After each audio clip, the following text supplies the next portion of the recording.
Bueno, volvimos a este hermoso tema de peligrosos gorriones escafandra y finalmente, bueno, llegó el momento de tener la entrevista que uno con tantas ganas tenía de hacerla. Sergio, ¿querés conocerlo vos un poquito, presentarlo?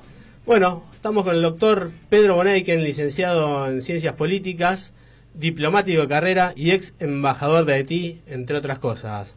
¿Qué tal? Buenas tardes, doctor. Muy buenas tardes, Sergio. ¿Cómo andas? Muy bien, muy bien. Bien, embajador en Haití. En Haití, sí. El de Haití está acá. Pedro, bienvenido a Signos 92.5. Es un gran placer que te hayas tomado la molestia de acercarte de acá. La verdad que eso implica un esfuerzo y lo agradecemos mucho, lo valoramos. Las notas siempre presenciales son mucho más ricas que por teléfono. Por supuesto. Y lo valoramos entonces que hayas venido hasta acá y te hayas tomado el tiempo. Así que bienvenido a esta radio, es tu casa. Muchísimas gracias, el gusto es mío. Bueno, queremos arrancar entonces con la nota y la verdad que estamos... la primera pregunta, Sergio, que vos te andaba dando vueltas en la cabeza, que me comentaste hace un ratito. Sí, bueno, queríamos saber cómo se le ocurrió, cómo surgió esa vocación suya por ser diplomático, por seguir esta carrera, ¿no? Tan dificultosa, tan... No es tan dificultosa. Y además primero me equivoqué, porque terminé el secundario y hice año 75. No debería decir la edad. Y empecé ingeniería, porque trabajaba en una empresa petrolera como cadete, en una petrolera privada de Argentina. Casi todos eran ingenieros, casi todos hablaban de petróleo, y iba a probar. Y no, hice un año ahí, además del famoso CBC, que empezaba ese año. La aritmética, la álgebra no era para mí. Así que después mi vocación estaba estudiar ciencia política, pero estaba entre periodismo y diplomacia. Al final opté por la diplomacia, porque me gusta mucho viajar, me gusta mucho conocer, aprender afuera. Y bueno, de los 38 años de carrera estuve 16 en el exterior. Vamos por parte. Te tuteo, Pedro, porque pedí los permisos suficientes. Pedro, ¿cómo surgió esto cuando le planteaste en tu casa, quiero ser diplomático? ¿En tu casa qué te han dicho? ¿Qué te dijeron? Adelante, perfecto. Apoyaron la medida. Sí.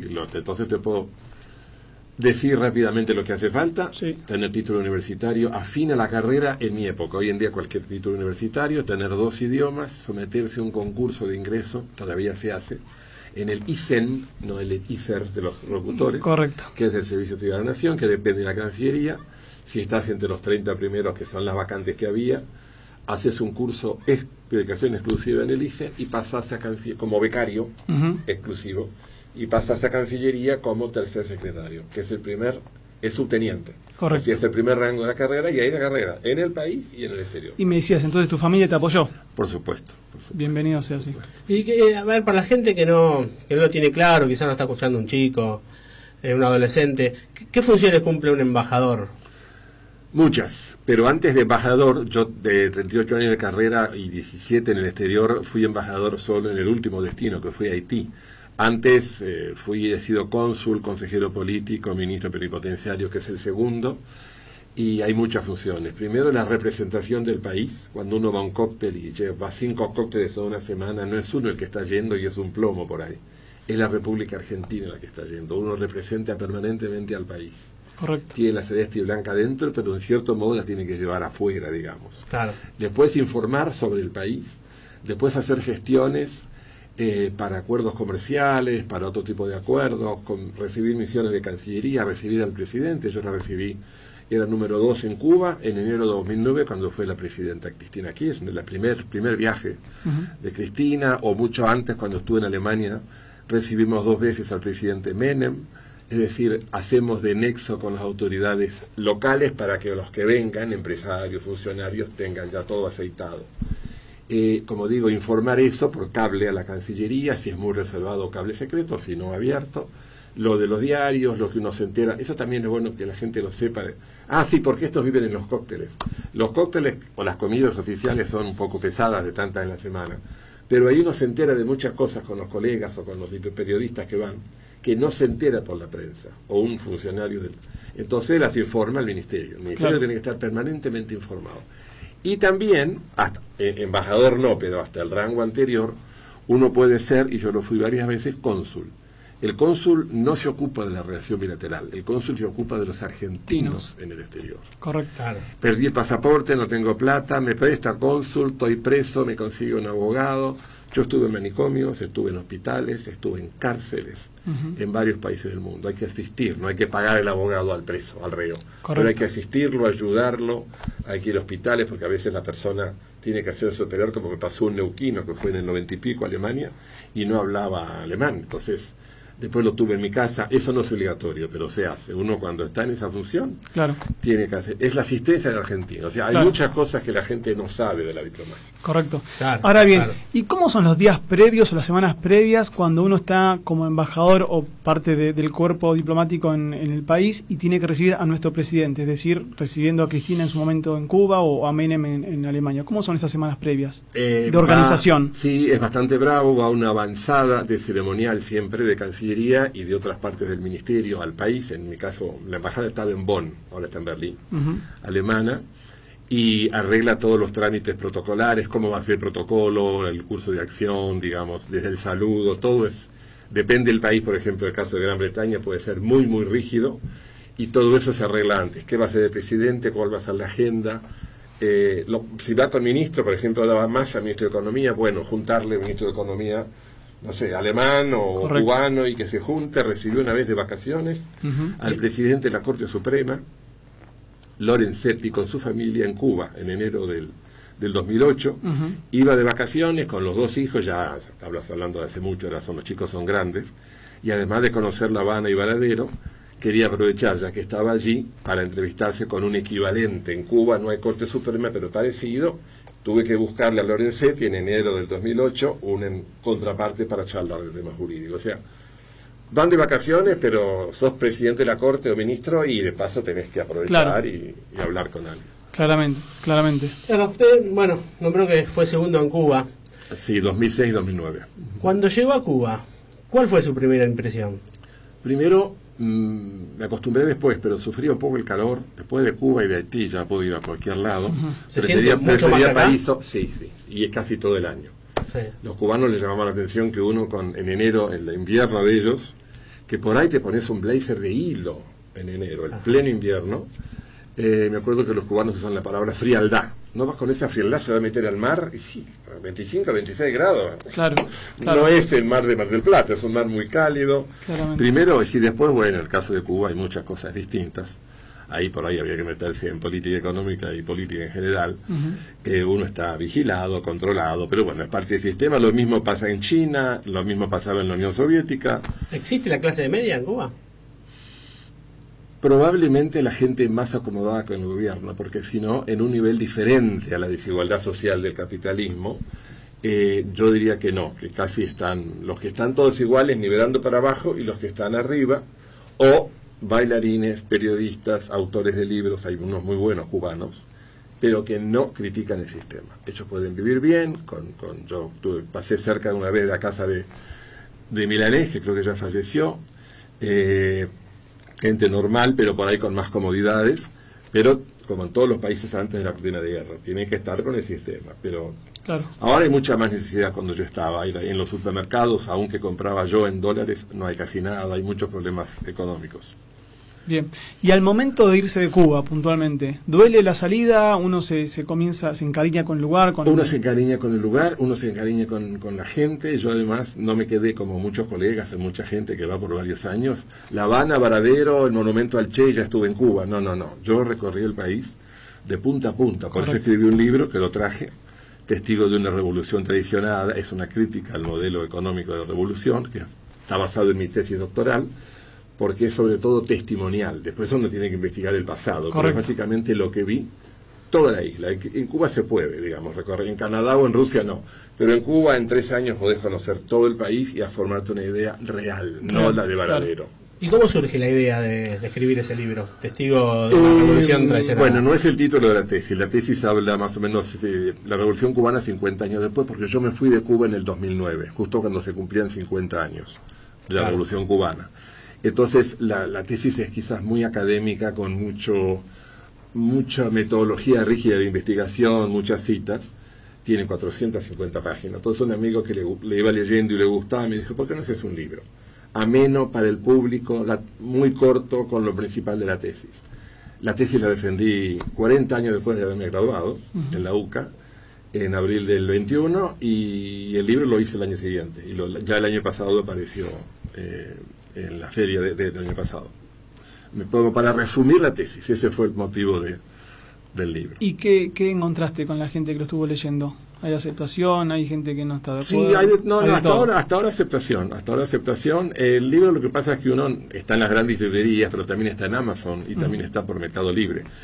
Pero por ahí, es mi punto de vista, la gente que le cuesta aceptarlo, por ahí lo hace por razones de militancia política, más hacia la izquierda. Claro. Lo que yo revelo con lo que yo vi, con datos averiguados, con autores cubanos pro y en contra de la revolución, es que está muy difícil la vida en Cuba. Pero hay de todo. Lo más es por ahí es aceptación. Después, si lo han comprado otros, como decía, no basta con poner la librería. El libro hay que presentarlo. Como lo que estoy haciendo hoy, claro, charlas, y así se va conociendo. Seguro. He escuchado en alguna nota que le hicieron que usted tuvo bastante roce con la gente de a pie de Cuba, ¿no? No sé, por ejemplo, he escuchado una anécdota que la gente hace mucho dedo en Cuba.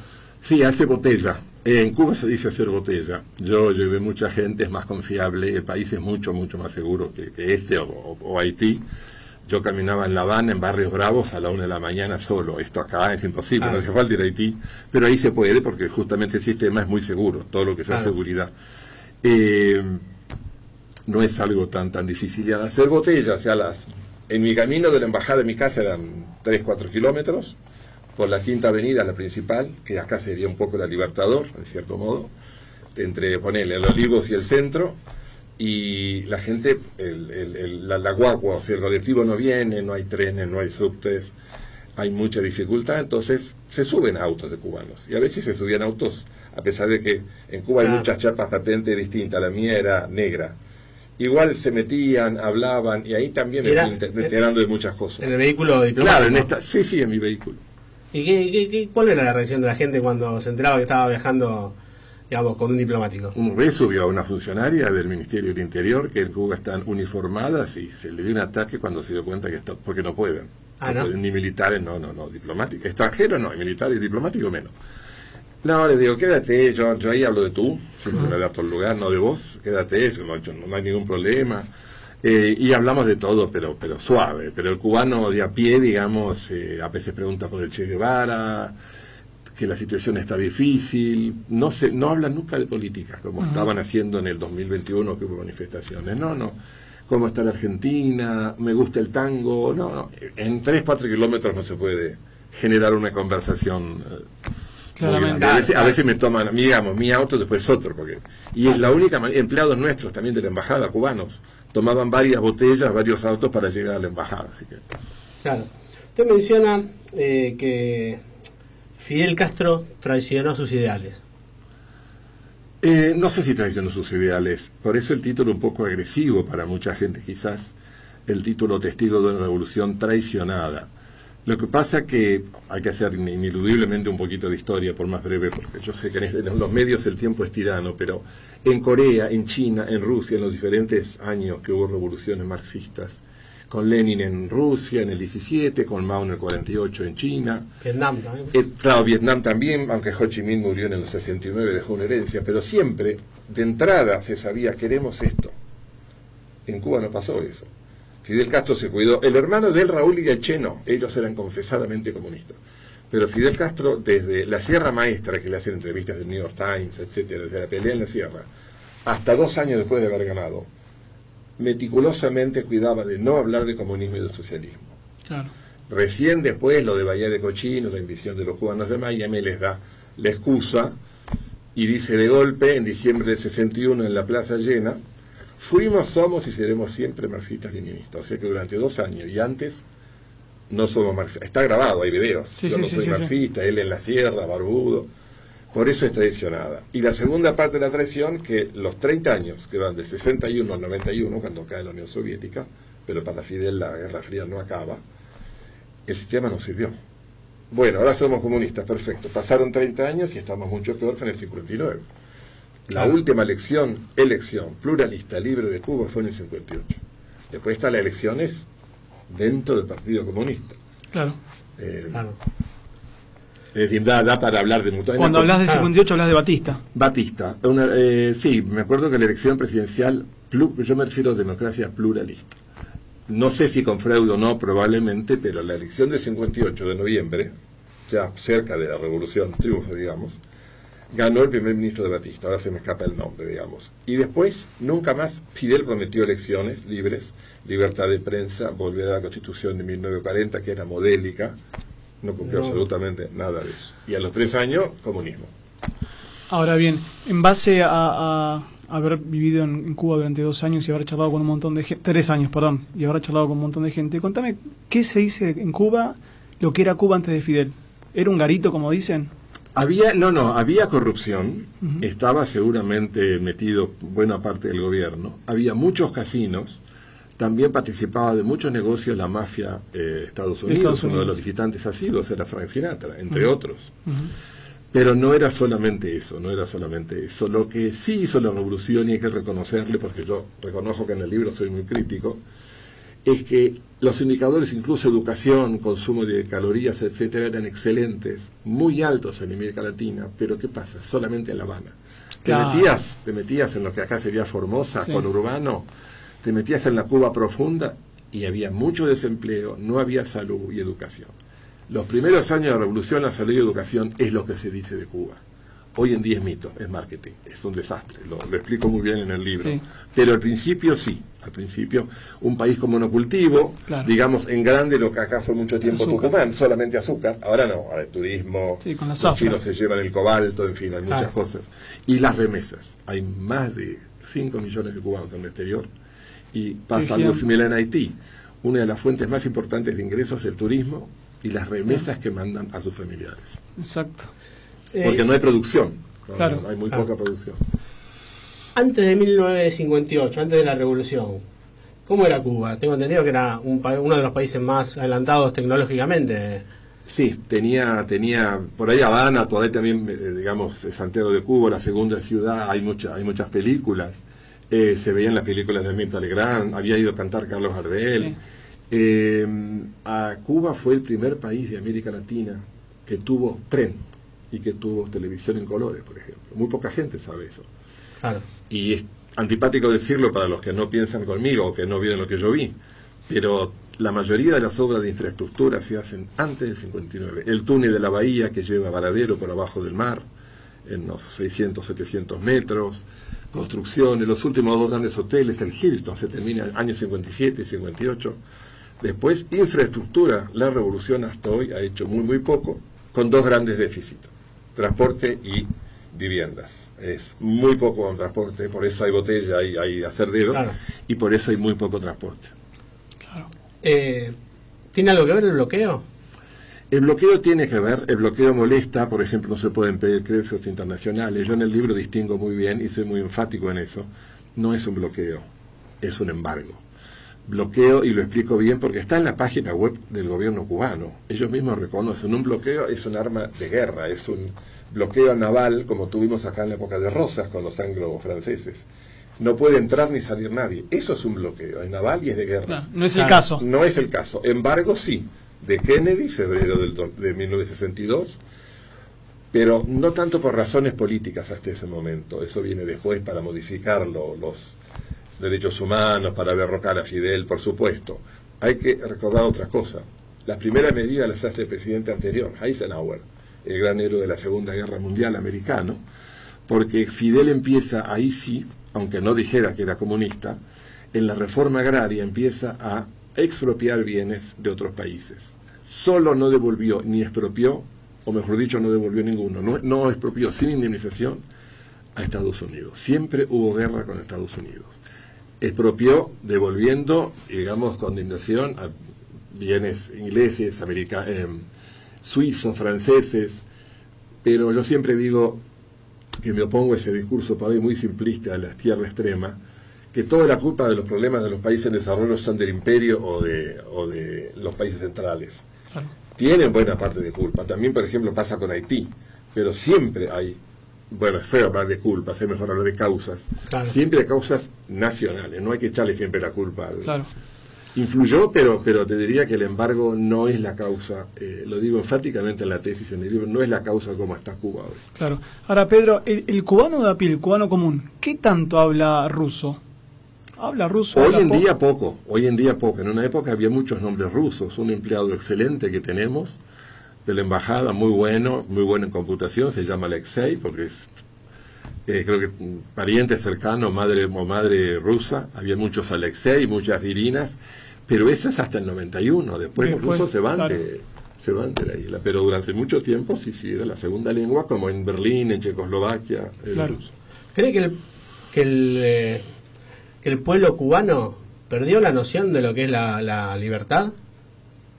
¿Está acostumbrado a vivir así? Lo que pasa es que cuando Rusia asistió, en lugar de Estados Unidos, cuando la Unión Soviética asistió a Cuba y le dio de todo, que en rigor también lo digo en el libro, hablando de cifras, habla del imperio, era una colonia, lo que Rusia le dio a Cuba en material estratégico, alimentos, petróleo por azúcar, toda esa asistencia fue mucho mayor en cifras que la que le dieron los yanquis, Estados Unidos, mucho mayor.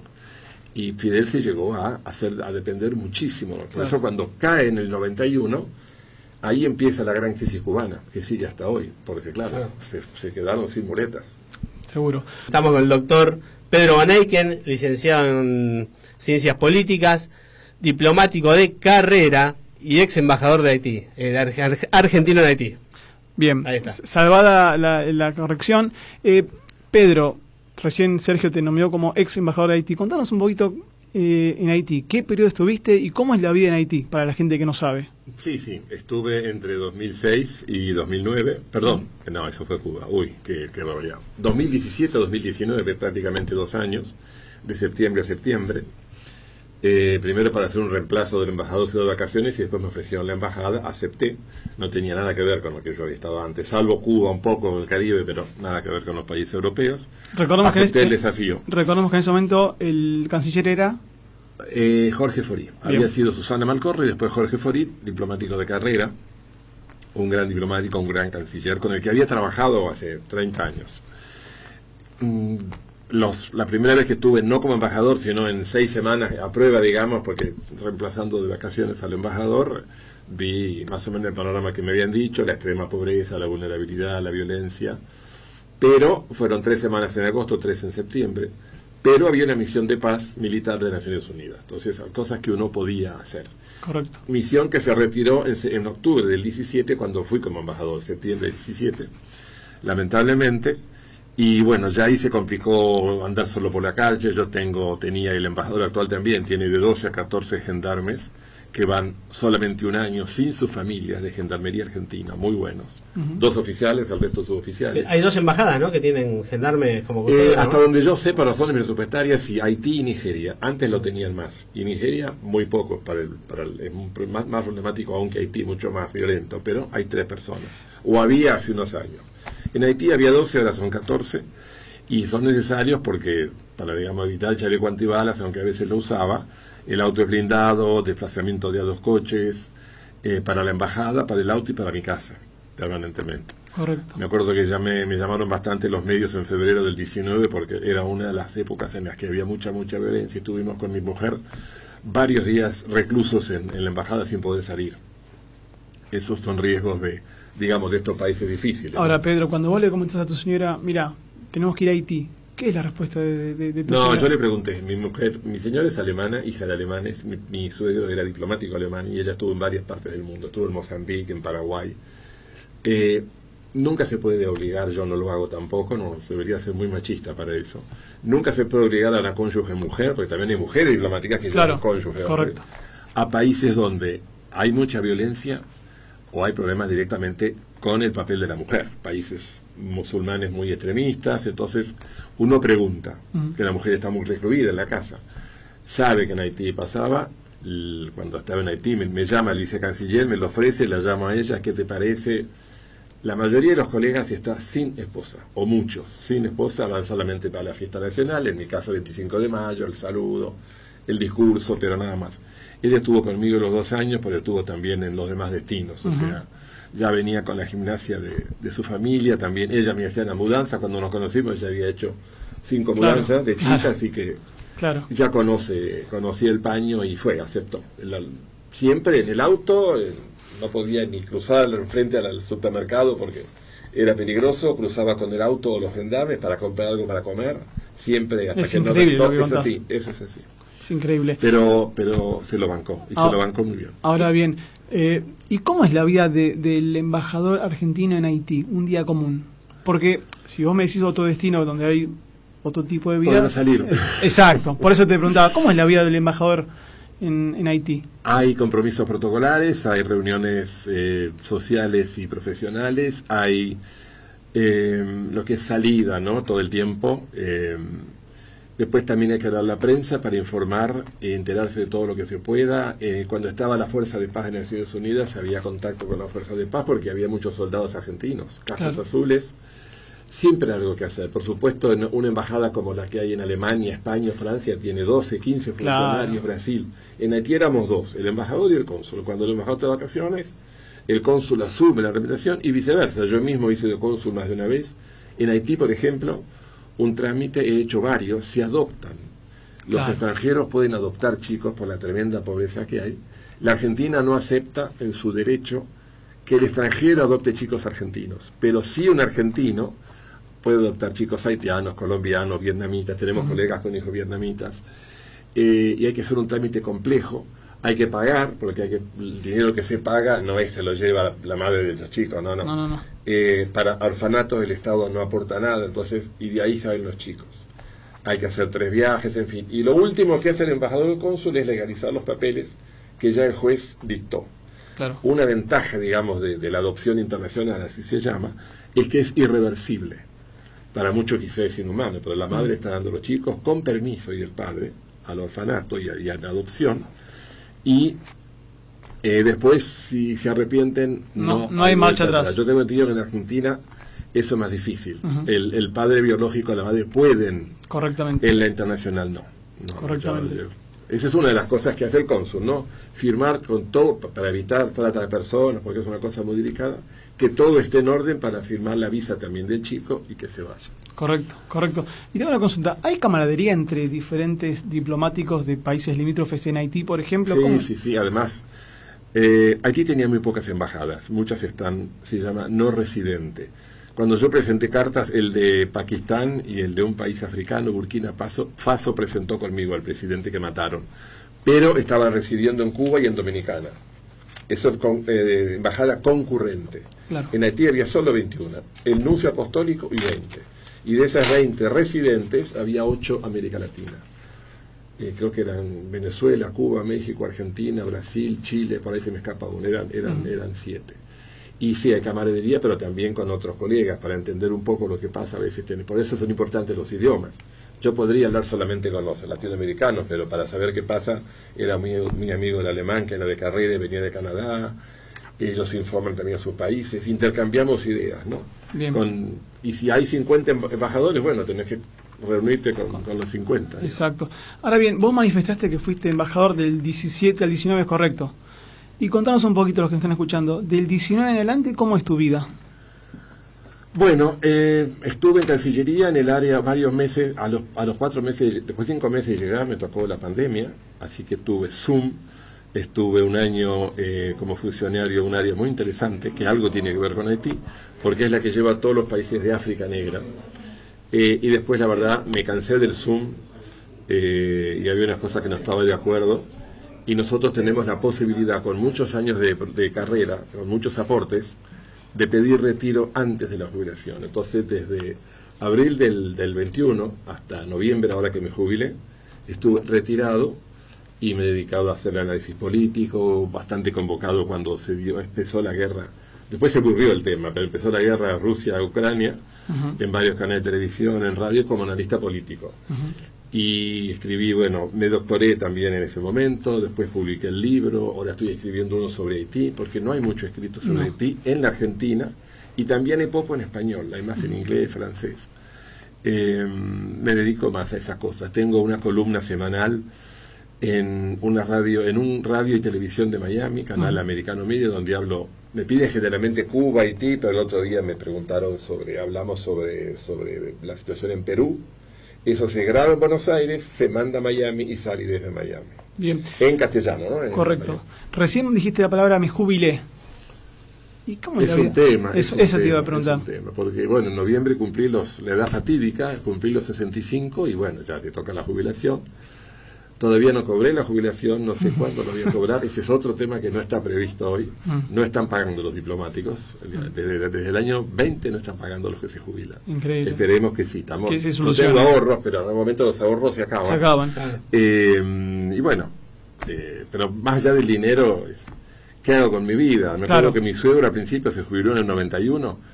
En esa época él se jubiló y empezó en Bolivia, y se jubiló en Bolivia, y con el control remoto del televisor. A mí me encantan algunas series de Netflix, pero vos tenés que hacer otra cosa en tu vida. Claro. Entonces me dedico a preparar el programa de Miami, o ahora escribo libros sobre Haití. La cabecita tiene que estar ocupada, si no, tal cual. tenés problemas. Tal cual. También voy al gimnasio, obviamente, más que antes.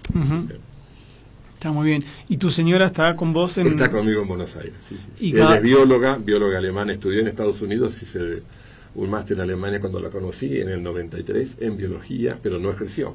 Es otro problema de la esposa del diplomático, claro, que no puede trabajar cuando está el marido, cuando estoy en el exterior, claro, y cuando está acá pocos se toman porque el diplomático pronto puede llegar a salir. Entonces lo hizo con gusto, pero asumir un compromiso implica... Exacto. Está bien, clarísimo. ¿Qué nos puede decir del magnicidio del presidente Moisés? A mí me afectó mucho porque le presenté cartas credenciales a él, me pareció un hombre muy comprometido con su país. Yo una vez iba de norte a sur, volviendo de la segunda ciudad, de Capaicén. Son 150 kilómetros, se hacen en 4 horas, imagínense. No hay infraestructura, no hay vías, pero estaban haciendo una vía muy importante, de sur a norte, norte a sur, con ayuda de la Unión Europea. Y cuando yo fui en avión, un avión chiquito, y volví en auto a propósito para conocer con mi gendarme. Y de momento nos hacen señas que paremos el tráfico, que paremos. ¿Qué pasa? Estaba llegando Moïse para inspeccionar las obras de las rutas. Él estaba siempre muy comprometido, también con el proyecto Pro Huerta argentino cuando estaba. Bueno, al cabo de 5 minutos o 10 seguimos nuestra ruta, pero lo vi muy comprometido.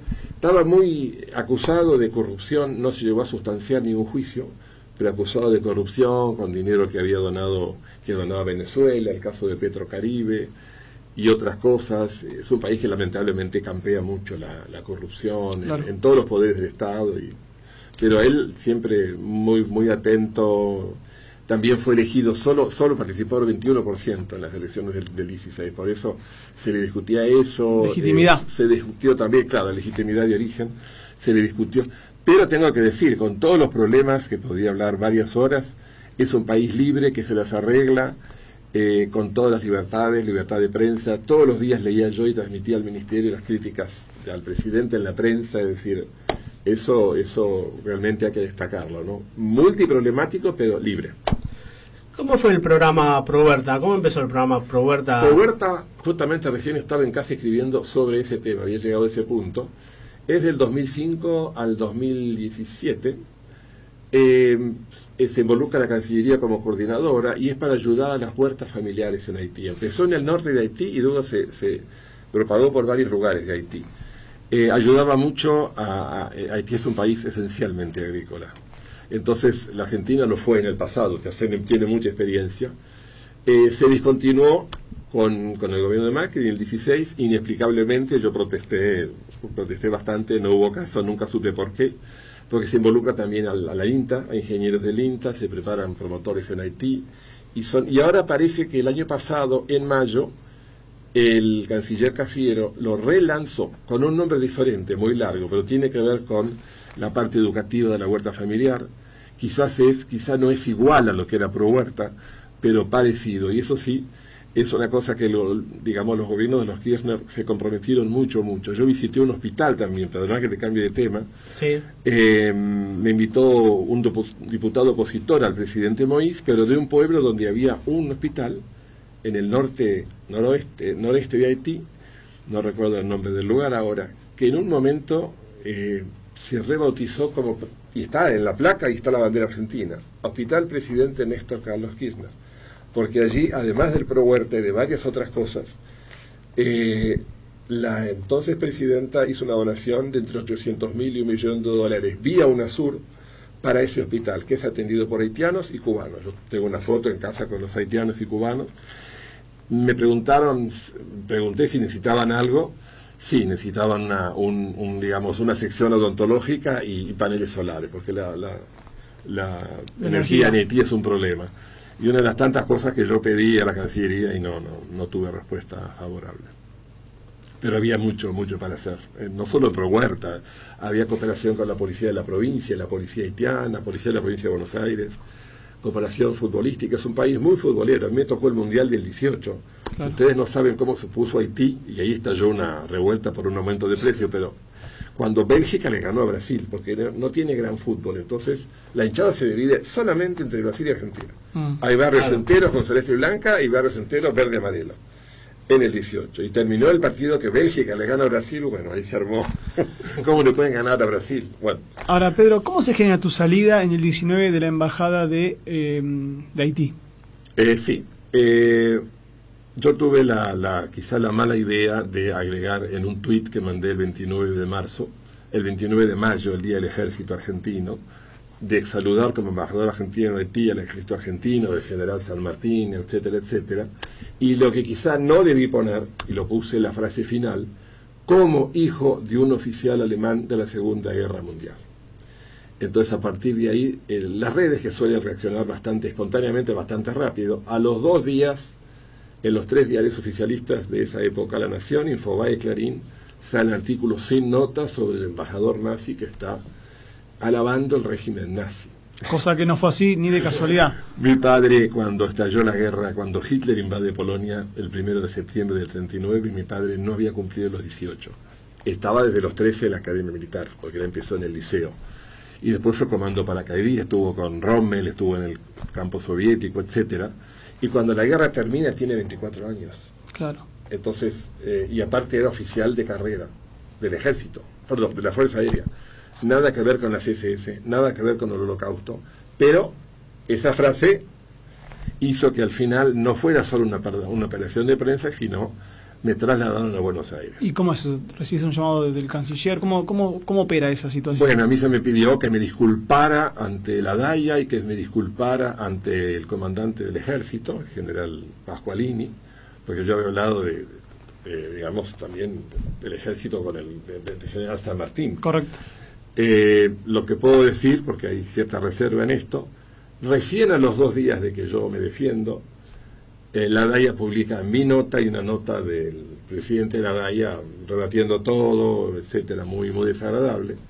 En cambio, el general Pasqualini, jefe del ejército, teniente general, tarda 2 horas en contestarme y en 7 renglones. Él no quiso revelar, que no quiso que se revelara. Yo creo que el ejército argentino no tiene que disculparse ni justificarse. Me pidió que quede entre nosotros, pero lo único que puedo decir es que la reacción del teniente general Pasqualini fue muy diferente. Claro. Pero claro, a la opinión pública saltó y se armó y se amasó la reacción de la colectividad judía, que no fue general, fue la DAIA y algún organismo más. Ni el embajador de Israel en ese momento, ni la AMIA, ni el Instituto Wiesenthal protestaron. Claro. Y pregunté a mis colegas de la Cancillería, el Estado de Israel no se molestó para nada, y Haití tampoco se molestó. Yo estaba diciendo, poner en la prensa serían cosas como saquen a ese nazi de Haití, etcétera. Pero bueno, al final tanto presionó esa ONG la colectividad y me trasladaron a los 23 meses de haber llegado. No hubo nada de lo que amenazaba la prensa, no hubo ni sumario, no hubo ninguna denuncia penal, por una razón. Nunca pudieron probar que mi padre estuvo en el Holocausto, nunca pudieron probar que yo o él éramos nazis.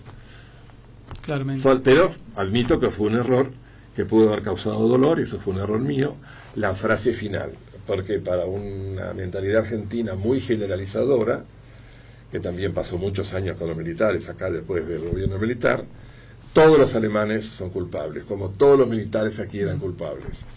Y los que peleaban en el frente abierto, mi padre tuvo 2 cruces de hierro, varias condecoraciones, peleando en el frente abierto, con los campos de concentración y con los vagones que no tuvo nada que ver nunca, y en mi casa, y mi madre que tuvo años de noviazgo y habló con él y todo antes, nunca le escuchó. Él llegó acá en el 48, con una mano atrás y una adelante, después de haber tenido tantas condecoraciones, porque la familia de él pertenecía a la nobleza, pero todo quedó la parte oriental del lado soviético. Hoy todavía es un enclave soviético, ¿no?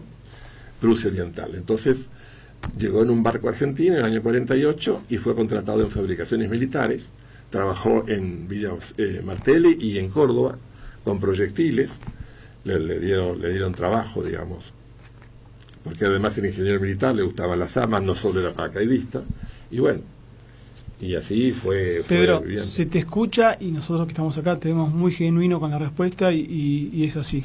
No, sí, no solo acá, sino también que lo he escuchado en varias entrevistas y no me dio la imagen que le quisieron encauzar, ¿no? Yo me quedo cuando era chico en el colegio, en la facultad no tanto, en el colegio me hacían el saludo hitleriano, en broma, estaba acostumbrado a eso, pero nunca pensé, pero bueno, quiero decir algo, adelantarlo para aclarar.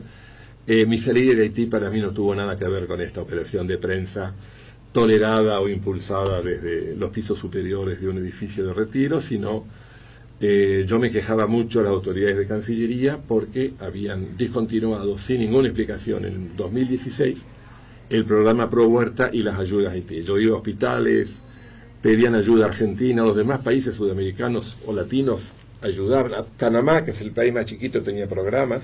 Claro. El presidente Paraguay Montillo, presidente haitiano, iba a algunos cócteles de embajada, de fiesta nacional, y si no mandaba al canciller, que es muy raro el presidente asista a los cócteles. Al mío no vino. El presidente Macri estamos hablando. No, el presidente Moïse en Haití, porque el presidente no suele ir a las, en el mundo entero, no suele ir a las. A veces va el canciller, también en Argentina, a los Estados Unidos, a los países muy, pero no suele ir. Pero Moïse, necesitado de cooperación internacional, iba a varias embajadas y a despedidas. No le tocó la Argentina, pero yo tenía que hacer el cóctel, invitar a argentinos, haitianos en el caso mío.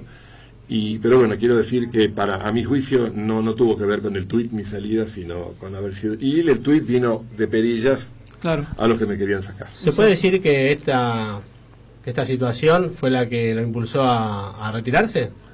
En buena medida sí, pero no solo esto, en buena medida sí. Sí, después la verdad me cansé un poco del Zoom. Tuve que defender mi tesis por Zoom, lo sigo haciendo con notas, pero la verdad es que trabajar por Zoom con los jefes y los colegas 3 veces por semana, 1 hora, me llegó a cansar eso. La pandemia empezó a los 6 meses de llegar. Claro. Por eso al año siguiente ya me fui y quería hacer otras cosas, como se dice hoy en día. Sin hablar con ningún coach, quería reinventarme y me dedico a lo que les digo. Bueno, ¿podría ir repitiendo el nombre del libro y dónde lo puede conseguir la gente?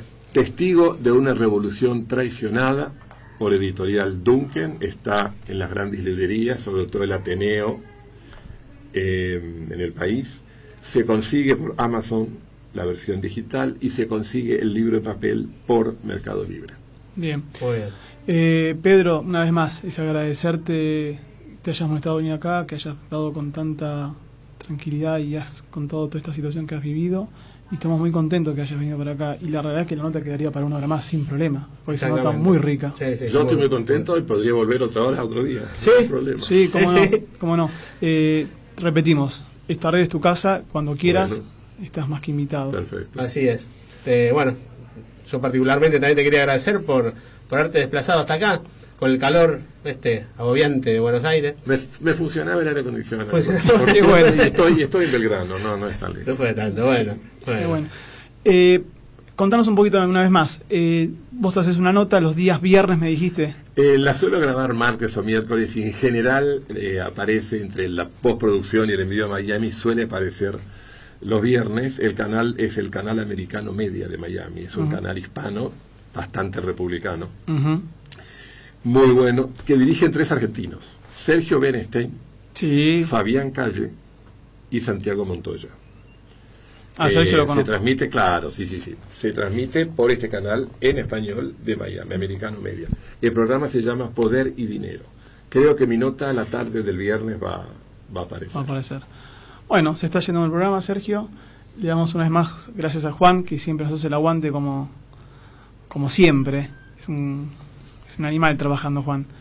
Y a Marcelo, obviamente, como siempre, le mandamos saludos. Exactamente. A los dos. Bueno, termina el programa, capítulo número 13 de Abrazando Distritos en 92.5 y los esperamos el jueves que viene. El jueves que viene estamos de vacaciones. El jueves que viene estamos de vacaciones. Es verdad. Jueves que viene no vamos a estar. Dentro de 14 días. Dentro de entonces. 14 días. Tomamos Así un es. poquito de fuerza, energía, un paso atrás para dar dos adelante. Ah, exactamente, así es. Bueno, pasó el doctor Pedro Bonaiken, diplomático de carrera y ex embajador argentino en Haití. Muchas gracias.